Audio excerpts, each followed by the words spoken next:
اور وہاں سے نکلنا ہے تو کون سا پاؤں نکالنا ہے؟ نہ کسی گیتا میں، نہ کسی مہا بھارت میں، نہ کسی رامائن میں، نہ کسی موڈیفائڈ بائبل میں، اور نہ ہی کسی دوسرے گرنتھ میں، نہ فزکس میں، نہ کیمسٹری میں، نہ بایولوجی میں، نہ زولوجی میں، نہ بوٹنی میں، نہ ہسٹری میں، نہ لاجک میں، نہ فلسفی میں، کسی میں یہ بات نہیں ہے کہ باتھ روم کیسے جانا ہے، پہلے کون سا پاؤں ڈالنا ہے، پھر وہاں سے نکلتے وقت کون سا پاؤں نکالنا ہے، یہ کسی کتاب میں نہیں ملے گا۔ اگر یہ تہذیب کا اعلیٰ طریقہ اگر کوئی مذہب سکھاتا ہے تو مذہب اسلام ہے۔ یہ مذہب ہے جو ماں کی گود سے لے کے قبر کی گود تک زندگی کے تمام راستوں پہ میری رہنمائی کرتا ہے۔ اس سے بڑھ کے اور کیا بات ہو سکتی ہے کہ مسجد میں جائیں تو کون سا پاؤں ڈالیں، اب باتھ روم جائیں تو کون سا پاؤں اندر ڈالیں،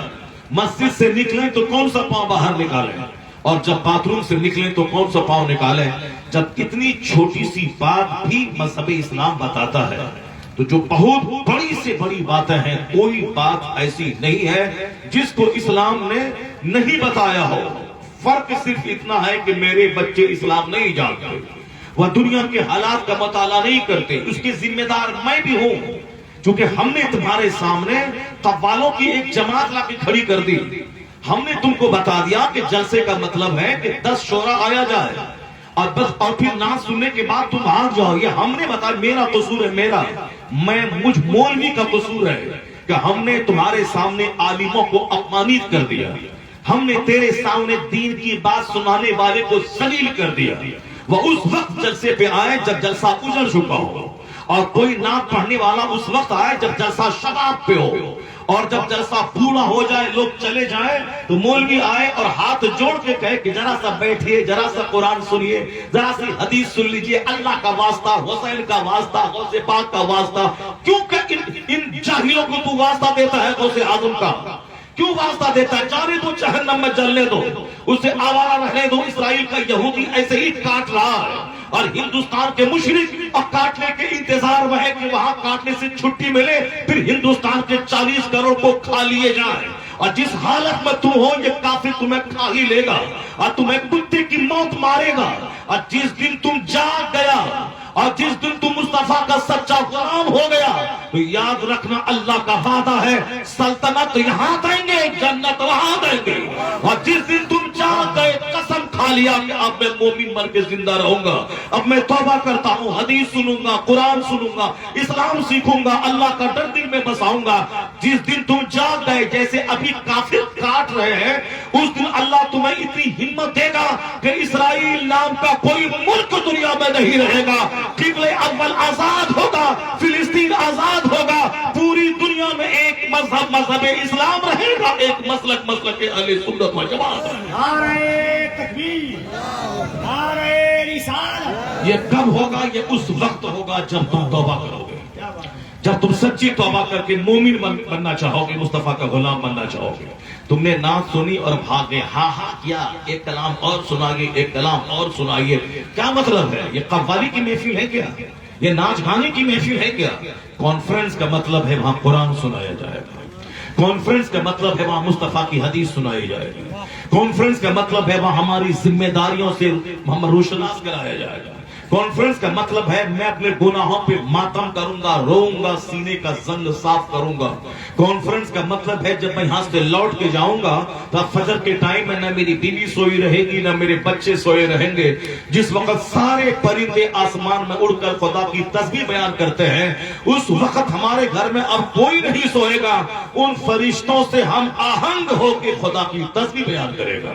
یہ ہے کانفرنس کا مقصد، تاکہ میں کافر بن کے نہیں مروں، میں مسلم بن کے زندہ رہوں، میں مسلم بن کے مروں۔ یہی تو ہے کانفرنس کا مقصد۔ یہ دل تو فوری اجڑ جاتا ہے۔ ابھی بات آئی کہ اب میں مجھ کو جنت جانا ہے، مجھ کو اب آخرت کا کام کرنا ہے، مجھ کو گناہ سے بچنا ہے، لیکن جہاں 2-4 شرابی مل گئے راستے میں، یہ سارا پانی اتر جاتا ہے اور بندے کے دماغ میں وہی شراب پینے کا خیال آنے لگتا ہے۔ ابھی عالموں کے پاس بیٹھے لگا کہ اب مجھ کو مسلمان بن کے رہنا چاہیے، اور جہاں کھیل تماشا دیکھا اور ہاتھ میں موبائل لے کے بیٹھ گئے اور تماشا دیکھنے لگے، پتہ چلا کہ نہیں، مذہب کے تعلق سے شک پیدا ہو گیا، پتہ نہیں کہ اسلام حق ہے کہ نہیں ہے، اتنے سارے کروڑوں لوگ ارب پتی کھرب پتی ہیں، ان کا کیا ہوگا؟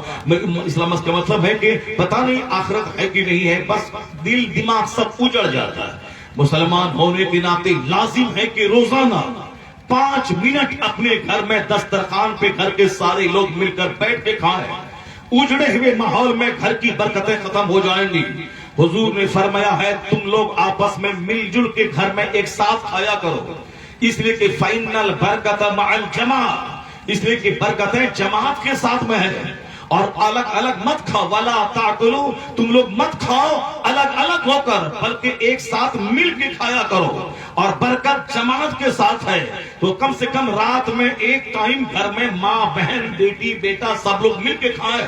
اور کھاتے ہوئے ایک حدیث مصطفیٰ کی ضرور بال بچوں کو سکھا دیں اور بیان کریں کہ فلاں مولانا یہ بیان کر رہا تھا، کھانے سے پہلے دونوں ہاتھ گٹوں تک دھونا سنت ہے۔ کھانے کو بیٹھنے کا یہ طریقہ ہے، ایک پاؤں بچھا کے ایک پاؤں کھڑا کر کے۔ کھانے کا طریقہ ہے کہ چھوٹا چھوٹا لقمہ ہو، چبا چبا کے کھائیں، تاکہ لیور کمزور نہ ہو، ہارٹ کمزور نہ ہو اور خطرناک بیماری نہ پیدا ہو۔ مولانا صاحب نے کہا تھا پلیٹ میں اپنے آگے سے کھانا چاہیے، بیچ سے نہیں اور کنارے سے نہیں۔ بہت سارے لوگوں کو آپ دیکھیں گے کھاتے وقت 5 انگلی کھانے میں ڈالتے ہیں، اور تمام انگلیوں میں بھات چاول سبزی دال یہ ساری چیزیں لگی ہوئی رہتی ہیں، یعنی ایسا لگتا ہے جیسے کوئی جانور ہے جو کھانے پہ ٹوٹ پڑا ہو۔ اسلام نفیس مذہب ہے، نفاست کا پیغام دیتا ہے۔ اسلام یہ پیغام دیتا ہے کہ کھاتے وقت صرف 3 انگلی کا استعمال کرے، 5 انگلی کا نہیں استعمال کرے، اور اگر روٹی ہے تو بائیں ہاتھ سے روٹی پکڑیں، داہنے ہاتھ سے اس کو توڑیں،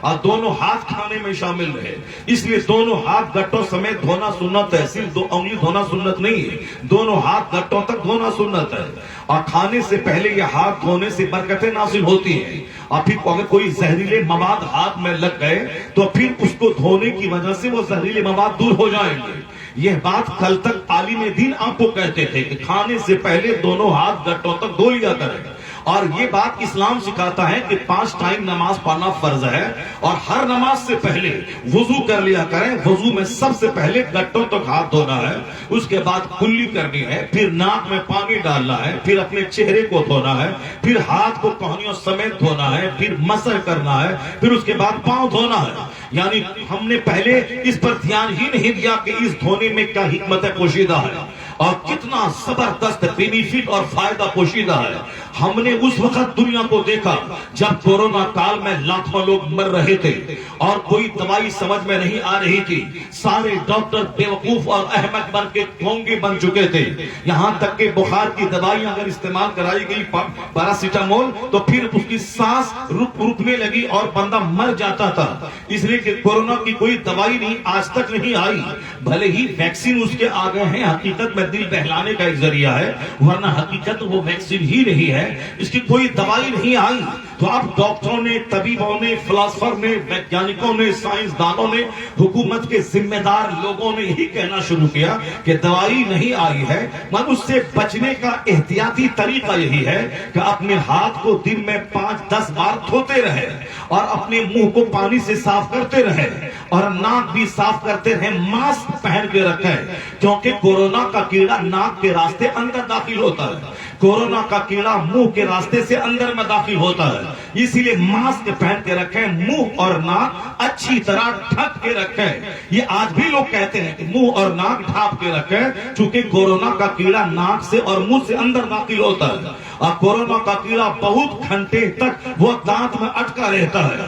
اور تب جا کے وہ پیٹ کے اندر جاتا ہے اور پھیپڑا کو گلا دیتا ہے۔ 100% پھیپڑا جب کام کرنا بند کر دے تو بندہ مر جاتا ہے، سانس نہیں لے پاتا ہے، یہاں تک کہ آکسیجن کی وجہ سے بھی بندہ سانس نہیں لے پاتا ہے، چونکہ پھیپڑا جب رہے گا تب آکسیجن کام کرے گی باہر بھی، اور جب یہاں مشین ہی جواب دے دے گی تو پھر وہ ایک کرترم مشین کے ذریعہ، مصنوعی مشین کے ذریعہ اس کے پیٹ کو اوپر نیچے کروا کے صرف ڈاکٹر بل بناتا ہے تاکہ گھر والا جانے کہ یہ زندہ ہے، اور پھر تو ہر دن اس بل بناتا جاتا رہے، اور جب دیکھیں کہ لاش اب سڑ جائے گی تو اب گھر والوں کو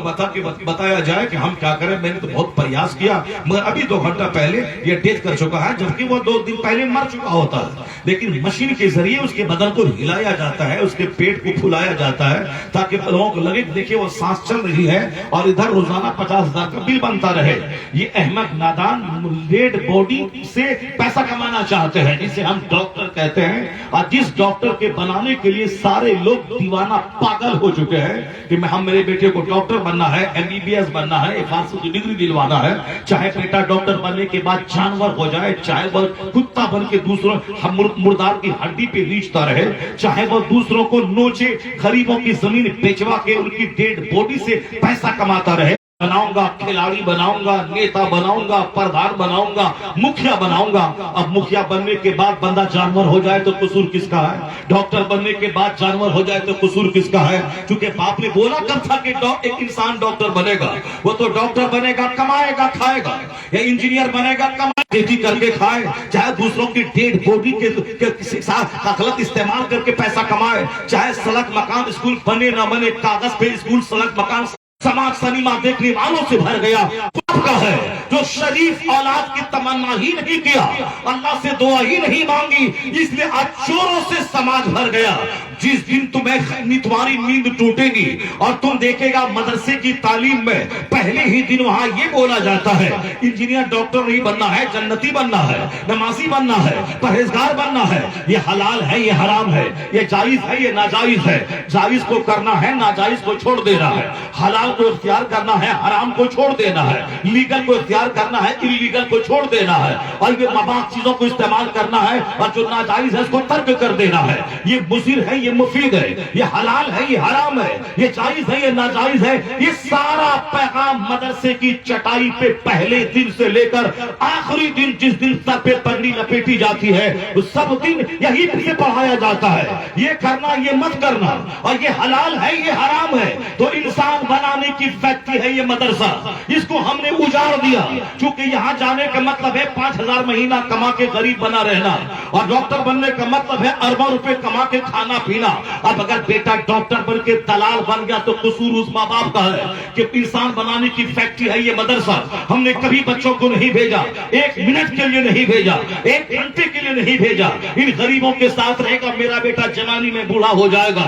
اب اگر آج بیٹا چور اور ڈکیت ہو گیا ہے تو اس فیکٹری سے باہر ہو کر ان فیکٹری میں جہاں سے چور کی پیداوار ہو رہی ہے، اور جو چور بنانے کے لیے ہر ماں باپ کی تمنا ہوتی ہے، تو انسان ملے گا کہاں؟ سماج تو چوروں سے بھر گیا، انسان ولی سے، سماج ان ولیوں سے بھرا تھا، سماج کتب سے بھرا تھا۔ دہلی کا ہر محلہ ولیوں کی قبروں سے بھرا ہوا ہے، بغداد کا ہر محلہ ولیوں کی قبر سے بھرا ہوا ہے، آپ احمد آباد کا دیکھیں ہر محلہ ولیوں کی قبروں سے بھرا ہے۔ پہلے ہر محلے میں کتب رہا کرتے تھے، ابدال رہا کرتے تھے، ولی کامل رہا کرتے تھے، علماء ربانی رہا کرتے تھے، چونکہ یہ فیکٹری جو تھی مدرسہ انسان بنانے کی فیکٹری، یہ فیکٹری زندہ تھی، یہاں سے پروڈکشن زیادہ ہو رہا تھا، پیداوار زیادہ ہو رہی تھی، سارے لوگ اپنے بچوں کو انسان بنانے کے لیے اس درسگاہ میں داخلہ کرواتے تھے کہ ڈاکٹر بعد میں بنے گا انسان پہلے بن جائے گا، انجینئر بعد میں بنے گا پہلے انسان بنے گا۔ تو جب اس فیکٹری جوان تھی اور پیداوار زیادہ ہو رہی تھی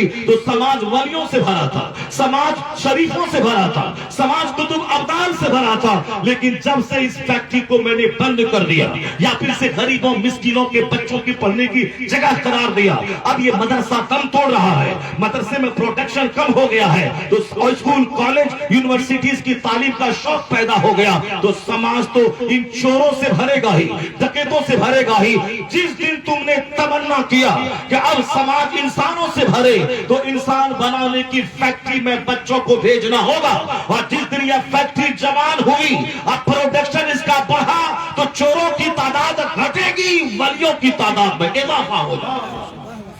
چوروں کی تعداد گھٹے گی، ولیوں کی تعداد میں اضافہ ہوگا۔ اس کے لیے ضروری ہے کہ ولی بنانے کی فیکٹری کو دوبارہ زندہ کیا جائے، اس کے لیے ضروری ہے کہ انسان بنانے کی فیکٹری کو دوبارہ فرم میں لایا جائے، اس کے لیے ضروری ہے کہ اس فیکٹری کو کی نوک و پلک کو درست کیا جائے، تاکہ ہمارا بیٹا صرف مولوی صاحب بن کے نہیں رہے، ہمارا بیٹا ایک زبردست اسلام کا مبلغ بن جائے، اسلام کا داعی بن جائے، ایک زبردست انسان کا، سماج کا ایک انقلابی انسان بن جائے، یا دماغ میں ٹھاننا ہوگا تب یہ فیکٹری آباد ہوگی. پھر یہ ہمارا جلسہ یہ ننگے سر رہنے والے نوجوانوں سے نہیں بنے گا. میں یہی تو کہہ رہا تھا, جس کے پاس کوئی سلیقے حیات نہیں ہے وہ تو رومال ڈال کے گولڈن ٹیمپل جاتا ہے, وہ تو رومال ڈال کے اپنے دھرم گرو کے پاس جاتا ہے. جس کے پاس کوئی تہذیب نہیں تھی, ہاں کرنا, مذاق کرنا, ہاں ٹھٹی کرنا,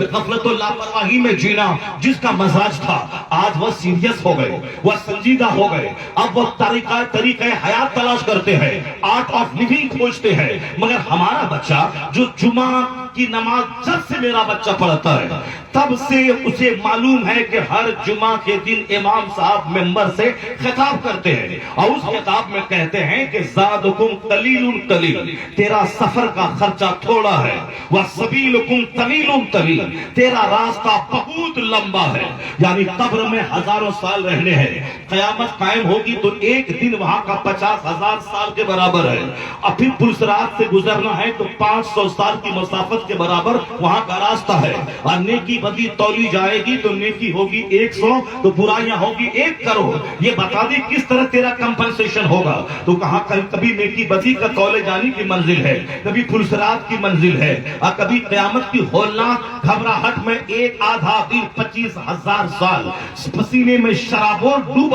ڈوبے رہنے کی منزل ہے. کبھی میرے بچوں نے نہیں جانا. ہر جمعہ کے دن مولانا چیختا رہا تمہارے لیے پیغمبر اعظم کی زندگی میں بہترین نمونہ ہے. ہمارا مولانا چیختا رہا کہ ہمارا ایمان اللہ کی ذات پہ ہے, وہ اللہ ہمیں روزی دینے والا ہے, وہی پیدا کرنے والا ہے, وہی موت دینے والا ہے. پھر ہم مرنے کے بعد اسی رب کے سامنے حاضر ہوں گے اور ہم سے سوال ہوگا کہ تم نے جوانی کیسے گزاری, تم نے اپنی زندگی کے دن کیسے گزارے, تم نے مال کہاں سے کمایا, کہاں خرچ کیا, تم کو جو کچھ بتایا گیا اس علم پہ تم نے کتنا عمل کیا. جب تک بندہ ان 4 چیزوں کا جواب نہیں دے گا اپنی جگہ سے بندہ ہٹ نہیں پائے گا. بچپن سے ہم سنتے رہے جمعہ کے دن ان اللہ یامر بالعدل والاحسان وایتاء ذی القربى وینھا عن الفحشاء والمنکر والبغی یعظکم لعلکم تذکرون. ہم نے سمجھا کہ اب خطبہ ختم ہونے والا ہے, اسی لیے اس آیت کریمہ کی تلاوت ہوتی ہے. ہم نے کبھی جاننے کی کوشش نہیں کی اس آیت کریمہ کی عرب و عجم میں ہر جمعہ کی عیدین کے خطبے میں کیوں اس کی تلاوت ہوتی ہے. مفسرین فرماتے ہیں قرآن پاک میں بھلے ہی 6666 آیتیں ہوں, قرآن کریم میں 114 صورتیں ہیں, لیکن یہ آیت کریمہ ایسی جامع آیت ہے کہ اگر کوئی دوسری آیت نازل نہیں بھی ہوتی تو بھی قرآن پاک کے نازل ہونے کا مقصد جو تھا وہ اس آیت کریمہ سے پورا ہو جاتا, کیونکہ وہ ساری اچھائیاں جس کا حکم اسلام نے دیا ہے وہ سب اس آیت کریمہ میں جمع ہے. وہ تمام برائیاں جس سے روکنے کا حکم اسلام دیتا ہے وہ تمام حکم اس میں موجود ہے. ان اللہ یامر بالعدل والاحسان میں ہر جمعہ کے دن اس آیت کا ریپیٹیشن ہوتا ہے تاکہ گرا پنگ میں مسلمان کہ مجھے بے حیائی سے بچنے کا پیغام اللہ دے رہا ہے, ہمیں شرارت سے بچنے کا پیغام اللہ دے رہا ہے, ہمیں حیا کا پیغام اللہ دے رہا ہے, ہمیں بغاوت سے بچنے کا پیغام اللہ دے رہا ہے, عدل اور انصاف کا پیغام اللہ ہمیں دے رہا ہے, احسان نیکی کرنے کا حکم اللہ ہمیں دے رہا ہے, اپنے رشتہ داروں کی خدمت کرنے, رشتہ داروں کو نوازنے, غریب اور مسکین کی خدمت کرنے کا پیغام اسلام دے رہا ہے. اس کا مطلب ہے کہ اس آیت کریمہ کو بچپن سے ہم سن رہے ہیں, لیکن سب سے زیادہ بے ڈھنگی قوم, سب سے زیادہ جاہل قوم, سب سے زیادہ جھگڑالو قوم کے طور پر آج دنیا میں ہم بدنام ہو چکے. جو دنیا کو تہذیب سکھانے جو لوگ آئے تھے وہی تہذیب سے ناآشنا ہو گئے. جو کافر قومیں ہم سے سیکھ کر ہماری داڑھی دیکھ کر سکھ داڑھی رکھنے لگا, ہمارے سر کی پگڑی دیکھ کر وہ پگڑی پہننے لگے, ہمارے سر کی ٹوپی دیکھ کر وہ سر پہ رومال رکھنے لگے, اور ہم بھی ننگے سر ہو گئے, ہم بھی بے ڈھنگے ہو گئے. جا دیکھیں کہ مسجدوں میں ہم ٹوپی پہن کے جاتے ہیں اور ہم محفلوں میں ٹوپی پہن کے آتے ہیں. ہماری مائیں بہنیں بچپن سے اپنے بچوں کو کہتی تھی کہ مولانا صاحب سے ملنے جانا سر پہ ٹوپی رکھ کے جانا, مولانا صاحب کے دعائیں لینا. یہ لوگ نیک لوگ ہیں, ان کے سینے میں قرآن ہے, ان کے سینے میں حدیث ہے, یہ لوگ نیک لوگ ہیں, بچپن چٹائی پر بچوں کو قرآن پڑھاتے ہیں, یہ نیک لوگ ہیں, ان کی دعائیں قبول ہوتی ہے. ہم لوگ تو عام لوگ تو نماز شروع کرتے ہیں 50 سال میں, یہ لوگ تو 7 سال کی عمر سے نمازی ہے، جب سے مدرسے میں داخلہ ہوا وہاں کتاب بھی پڑھنا ہے، نماز بھی پڑھنی ہے، نماز نہیں پڑھنے والے کو ڈنڈا مار مار کے پڑھوایا جاتا ہے۔ اسی لیے عقل مند باپ اپنے بچوں کو شروع میں مدرسے میں داخلہ کرواتے ہیں تاکہ ان کا بیٹا مدرسے میں پڑھنے کی برکت سے نماز کے عادی ہو جائے۔ چنانچہ مدرسہ بچوں کی تربیت کا سب سے زبردست ذریعہ ہے۔ یہ مدرسے کے لوگ علماء جو ہمیشہ جنت جانے کا طریقہ بتاتے ہیں، ان کے ہاتھ اپنے سر پہ رکھ لینا، اپنے سر کو ڈھانپ کے ان کے سامنے جانا، ان کی گفتگو کو غور سے سننا۔ یہ لوگ پیسہ کمانے کا طریقہ نہیں بتاتے ہیں، یہ لوگ جنت جانے کا طریقہ بتاتے ہیں، یہ لوگ تباہی سے بچنے کا راستہ دکھاتے ہیں، یہ لوگ پیغمبر اعظم کی سیرت سنا کر ہمیں مصطفیٰ کا سچا غلام بننے کا طریقہ سکھاتے ہیں۔ اسے ان کا پاؤں چوم لینا، ان کے ہاتھ چوم لینا، ان کی پیشانی کو بوسہ دینا، ان کا ہاتھ اپنے سر پہ رکھ لینا۔ ہماری مائیں بہنیں تو یہ سکھاتی تھی پہلے اپنے بچوں کو، لیکن پچھلے 5 سال سے میں دیکھ رہا ہوں کہ جلسوں میں آج کل بڑی تعداد ان نوجوانوں کی ہوتی ہے جس نوجوانوں کے سر پہ رومال تک نہیں ہوتا، جن کے سر ننگے کھلے رہتے ہیں، اور وہی ننگے سر والا نوجوان نعت سننے کے بعد پیسہ بھی پھینکتا ہے اور ہاتھ اٹھا کے نعرہ بھی لگاتا ہے، اور جہاں قرآن حدیث کی بات، جیون سجانے کی بات سننے کی باری آئی یہ بھاگ جاتا ہے۔ اب یہ بتائیں مرتے دم تک یہ ننگا ہی رہے گا، یہ مرتے دم تک مصطفیٰ کی سیرت سے ناآشنا رہے گا، یہ انبھیگ رہے گا، اسی حالت میں مرا، نہ دنیا ملی اور نہ پھر آخرت ملی، پھر کیا ہوگا؟ شاعر آیا نعت پڑھا، وہ 50,000 روپے لے کے چلا گیا اور تم الگ سے اس کو 50 روپے چھوٹ پہ دے دیے، اور تم ناچے کودے، ان کو عزت ملی الگ، وہ اپنی حالت میں مست ہے کہ صاحب ہم سے بڑا کون ہے۔ میں نے نعت بھی سنائی، میں نے موٹا لفاف بھی لیا، اور پھر پیسوں کی بارش بھی ہوئی اور عزت بھی ہوئی، میری بات پہ سارا مجمع کھڑا بھی ہو گیا، مولوی صاحب قرآن دکھاتا رہا، نہ کوئی کھڑا ہوا، نہ کوئی چھوٹ ملی، نہ کوئی داد ملی، نہ کوئی عزت ملی۔ یہ بتائیں کوئی مولوی بنے گا؟ نہیں بنے گا۔ یہ کوئی مولوی کی بات سنے گا؟ نہیں سنے گا۔ اس کے ذمہ دار تم رہو گے۔ سکھ چہرے پگڑی سر پہ پہنتا ہے اور تم ننگے سر رہتے ہو، سکھ چہرے کو داڑھی سے سجاتا ہے، ارب پتی سکھ، ہیرو سائیکل سکھوں کے پاس ہے، A1 سائیکل فیکٹری سکھوں کے پاس ہے، یہ نٹ بولٹ کے ٹائر کی فیکٹری سکھوں کے پاس ہے۔ یعنی ہندوستان میں سمجھ لو 1/3 دولت صرف پنجاب میں رہتی ہے، اور بہار اور نیپال کے اکثر لوگ پنجاب میں نوکری کرتے ہیں، وہ تو دوسری جگہوں کے لوگ ہیں جو وہاں اپنا پلانٹ ڈالتے ہیں، وہاں فیکٹری بناتے ہیں، وہاں کاروبار کرتے ہیں، وہاں دکان کھولتے ہیں، 2-4 سال کے بعد ارب پتی بن جاتے ہیں۔ اور نیپال اور بہار کے اکثر مسلمان جو وہاں جاتے ہیں، مسلمان کیا اکثر بہاری اور اکثر نیپال کے بچے جو وہاں جاتے ہیں، وہاں دربانی کرتے ہیں، وہاں نوکری کرتے ہیں، وہاں گیہوں کی کھیتی کرتے ہیں، وہاں پنچر بناتے ہیں، وہاں دوسروں کی سبزی لاتے ہیں، وہاں صاف فیکٹری میں نوکری کر کے 12 گھنٹے اوور ٹائم 4 گھنٹے لگا کے وہ چند پیسے کماتے ہیں۔ یہ بزنس نہیں کرتے۔ اربوں کی دولت سکھوں کے پاس ہے، ان کے سر پہ پگڑی بھی ہے اور چہرے پہ داڑھی بھی ہے، اور ہم تم سے کہتے ہیں کہ سر پہ ٹوپی رکھ، چہرے پہ داڑھی رکھ، مصطفیٰ کی سنت سے سجا، اور تو بولتا ہے مولانا صاحب کون چلے گا، کون اس دور میں چلے گا؟ ٹوپی پہنیں گے تو ڈیولپ نہیں کر پائیں گے، داڑھی رکھیں گے تو ترقی نہیں کر پائیں گے، نماز پڑھیں گے تو بہت سارا ٹائم جائے گا۔ تم نے کبھی دیکھا سکھوں کے گرودوارا کو جا کے دیکھ لے اور وہاں کھڑے رہ کے دیکھ لے، تمہاری مسجد 1 کروڑ کی بنی ہے، اس کا گرودوارا 10 کروڑ کا بنا ہے،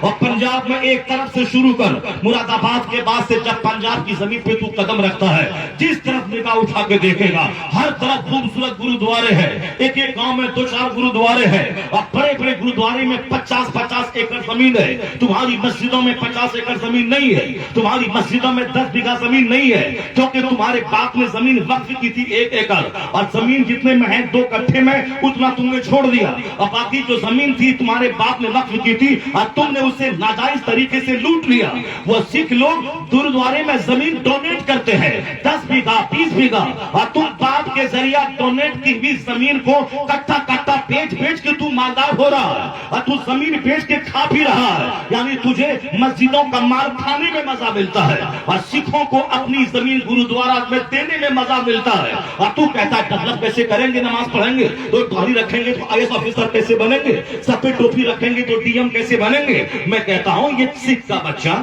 یہ پگڑی بھی پہنتا ہے، سر پہ داڑھی بھی، چہرے پہ داڑھی بھی رکھتا ہے، یہ DM کیسے بن گیا، یہ گریہ منتری کیسے بن گیا، یہ پردھان منتری کیسے بن گیا۔ ڈاکٹر منموہن سنگھ جب تک پنجاب میں رہے، جب تک انڈیا میں رہے، تب تک رہے، جب جوان ہوئے داڑھی کے بال نکلنے لگے، داڑھی چھوڑ دی، سکھ رسم و رواج کے مطابق اپنے سر پہ پگڑی پہننا شروع کیا۔ یہاں کے پوش اسکول میں ایڈمیشن ہوا, صرف سر پہ پگڑی رہی, چہرے پہ داڑھی رہی. یہاں سے نکل کے وہ آکسفورڈ اور کیمبرج گئے پڑھنے کے لیے لندن, وہاں بھی سر پہ پگڑی رہی, چہرے پہ داڑھی رہی. اور جب وہاں سے لوٹ کے آیا, ہائی کلاس کا جب ریزرو بینک آف انڈیا کا گورنر بنا, ان کے سر پہ پگڑی رہی, چہرے پہ داڑھی رہی. اور پھر ان کے لوگ آئی ایس آفیسر بن رہے ہیں, سر پہ پگڑی رہتی, چہرے پہ داڑھی رہتی ہے. ان کے لوگ آرمی اور سی آر پی ایف میں جاتے ہیں, سر پہ پگڑی, چہرے پہ داڑھی رہتی ہے. ان کے بچے بینک مینیجر بنتے ہیں, سر پہ پگڑی رہتی ہے, چہرے پہ داڑھی رہتی ہے. یہ بتا دیں کہ جس کا کوئی مستقبل نہیں ہے, جس کا کوئی مذہبی شیڈول نہیں ہے, جس کا آخرت پہ وشواس نہیں ہے, یہ ڈسپلین ہو گئے, یہ محسب ہو گئے, تو داڑھی رکھ کے بھی وہ ڈی ایم بن رہے ہیں, اور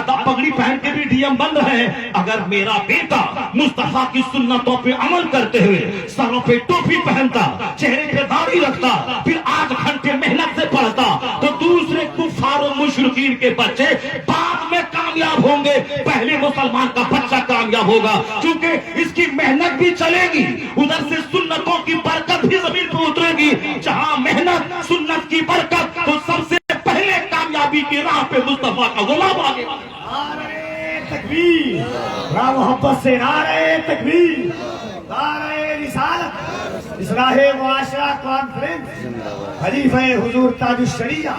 یہاں تو ہمارے باپ نے یہ بتایا ہے کہ مولانا مولوی کے چکر میں مت رہنا ہے. مولانا کے چکر میں پڑا تو جوانی میں بوڑھا ہو جائے گا. مولانا کے چکر میں رہا تو پھر تمہیں جوانی میں بوڑھا ہونا پڑے گا, اسلامی لباس پہننا پڑے گا. مولانا کے چکر میں رہا تو پھر تمہیں 5 ٹائم مسجد دوڑ دوڑ کے جانا ہوگا. مولانا کے چکر میں رہا تو ڈیولپ نہیں کر پائے گا. یہ بتا دیں, یہ باتیں میرے والد نے, میرے ماں باپ آج کہنا شروع کر رہے ہیں. مولانا مولوی کو بیٹی نہیں دینا, یہ بڑے بڑے بلانا ہے, تقریر سن لینی ہے, من کو بیٹی نہیں دینی ہے. یہ بہت بڑا شاعر ہے, ان کا کلام سن لینا ہے, مگر بیٹی اس کو نہیں دینی ہے. یہ بہت بڑا نقیب ہے, کفیل انبر کی طرح, مگر اس کو جو ہے بیٹی نہیں دینی ہے. نقابت بڑی اچھی ہے, نظامت بڑی اچھی ہے, مگر جہاں بیٹی دینے کا سوال آیا, نہیں دینی ہے. مولوی کی اوقات کیا ہوتی ہے, مولوی کے چہرے پہ داڑھی ہے. اب میری بیٹی کو ایک جنگل پسند نہیں ہے, اس لیے میری بیٹی کو چاہے کلین شیو, چونکہ ہم نے اپنی بیٹی کو کنیز فاطمہ تو بنایا نہیں ہے. ہم نے اپنی بیٹی کو گھر میں ٹیلی ویژن دے دیا ہے.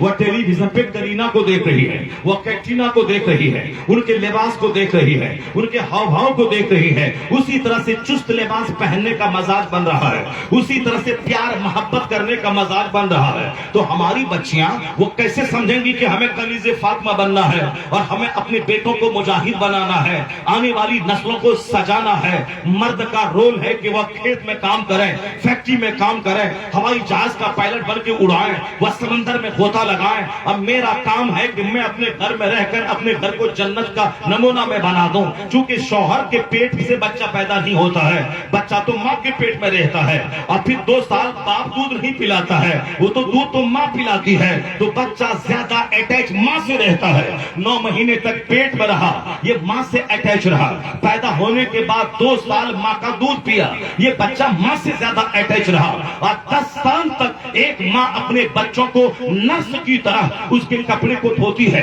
اس کے پیشاب پخانہ والے کپڑے صاف کرتی ہے. یہ 10 سال نرس کی طرح ماں خدمت کرتی ہے. یہی وجہ ہے کہ ماں سے ہمدردی بچوں میں زیادہ باپ کے مقابلے میں زیادہ پیدا ہوتی ہے. چونکہ باپ باہر سے آیا, گود لیا, 10 منٹ رکھا اور رکھ پکڑو جی, اور یہ چلا. باپ کام کر کے آیا, سویا, صبح ہوئی, کام پہ چلا گیا. یہ بچہ زیادہ اٹیچ ماں سے رہتا ہے, اس لیے باپ سے زیادہ اچھا ماں کو بننا پڑے گا. چونکہ ماں کے پیٹ میں بچہ رہتا ہے, باپ کے پیٹ میں نہیں رہتا ہے. ماں کا دودھ بچہ پیتا ہے, باپ کا دودھ نہیں پیتا ہے. باپ پھلیا اور اس کا کپڑا پیشاب پخانے والا نہیں دھوتا ہے, یہ ماں 10 سال تک دھوتی ہے. تو بچہ زیادہ اٹیچ ماں سے رہتا ہے, اس لیے ماں کی زبان بچہ نقل کرتا ہے, ماں کا کیریکٹر بچہ نقل کرتا ہے. ماں جس طرح اچھی زبان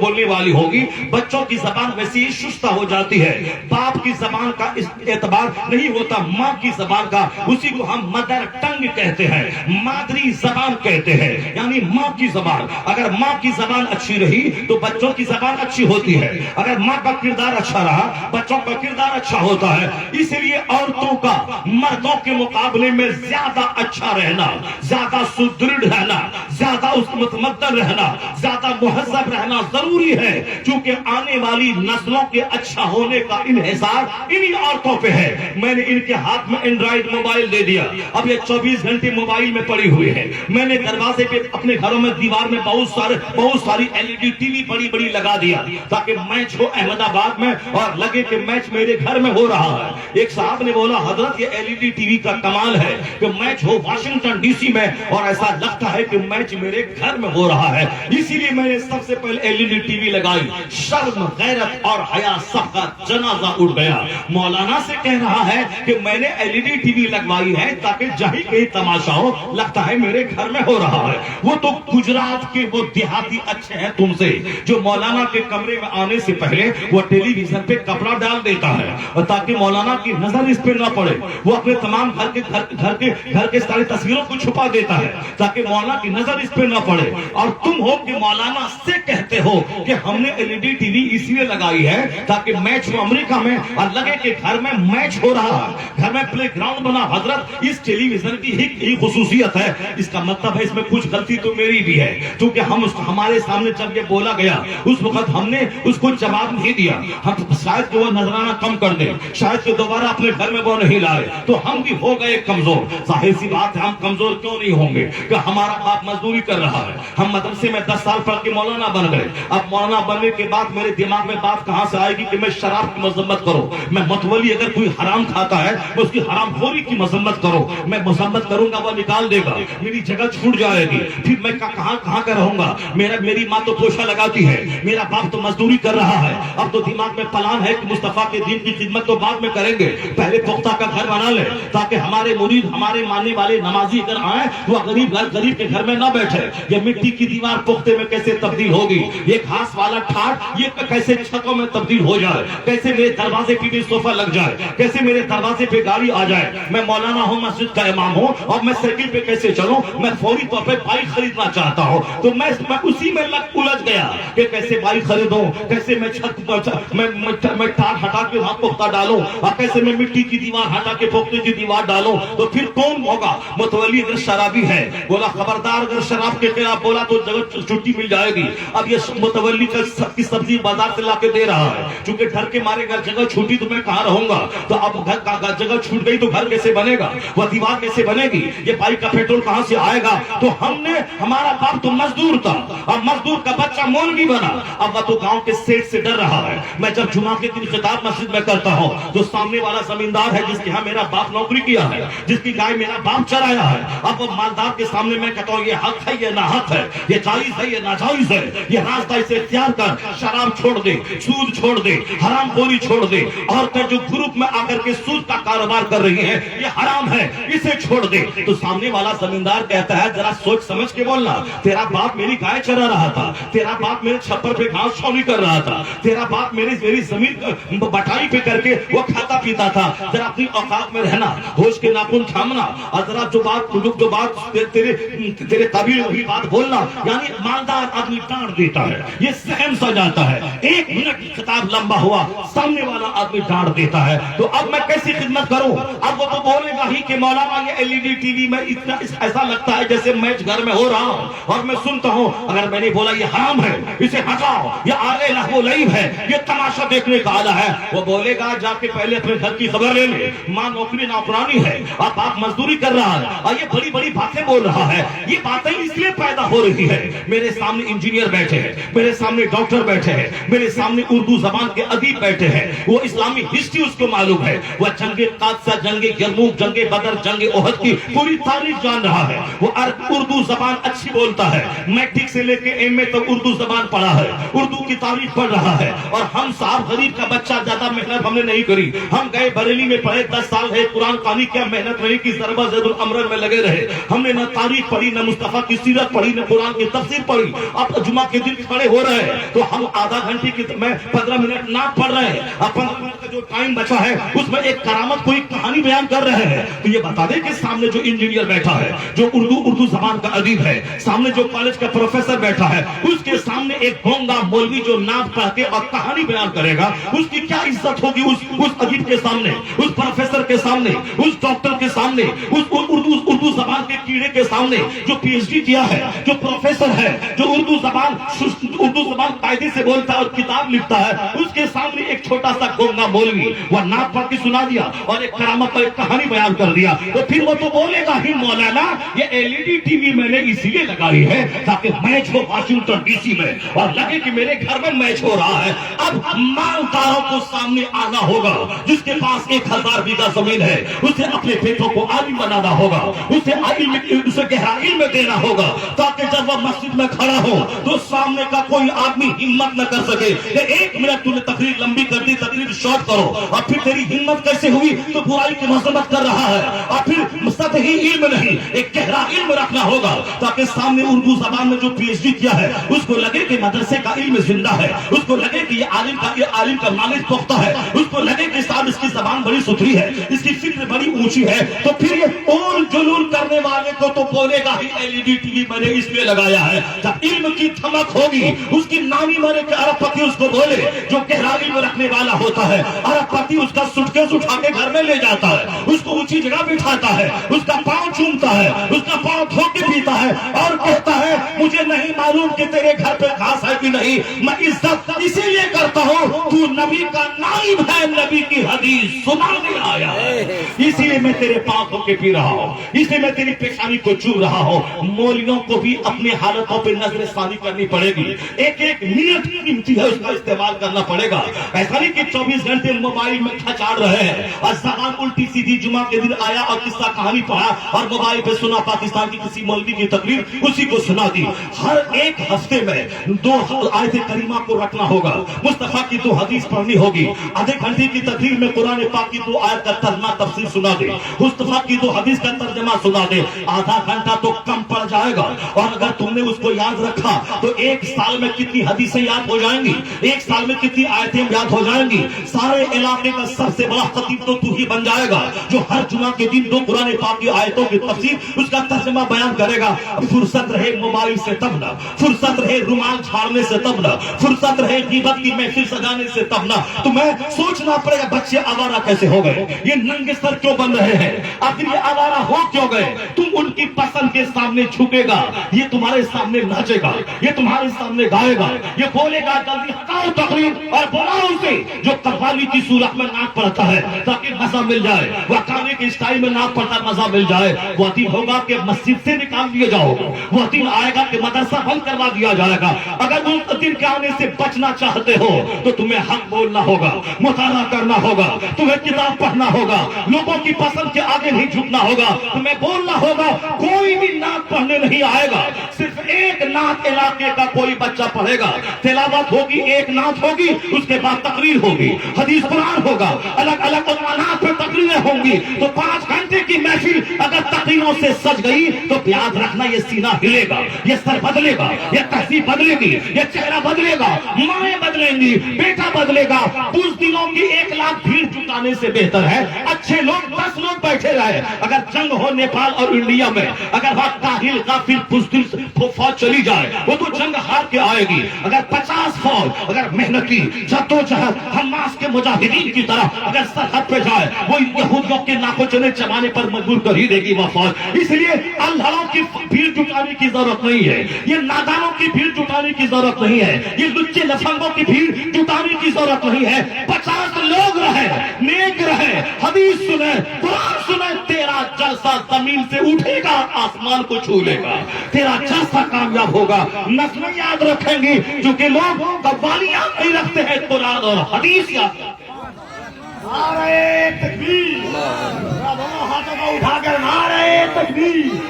نعرہ رسالت, اصلاح معاشرہ کانفرنس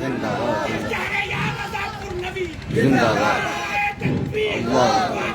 سماج کے سامنے ذمہ دار رہنا پڑے گا. سماج کو بتانا ہوگا کہ میں تمہارا دشمن نہیں ہوں, میں تمہارا شبھ چنتک ہوں, میں تمہارا ویل ویشر ہوں, میں تمہارا خیر خواہ ہوں. میں چاہتا ہوں کہ تو جنت جاؤ. اس دھرتی پر مولوی سے زیادہ خیر خواہ کوئی گروہ ہو ہی نہیں سکتا ہے. اس لیے کہ تم کہتے ہو میں تمہیں مسجد سے بھگا دوں گا, وہ کہتا ہے نماز پڑھنا فرض ہے, 1 وقت کی نماز چھوڑنا حرام اور گناہ کبیرہ ہے. قیامت کے دن سب سے پہلا سوال نماز کا ہوگا. اگر تم نے نماز نہیں پڑھی تو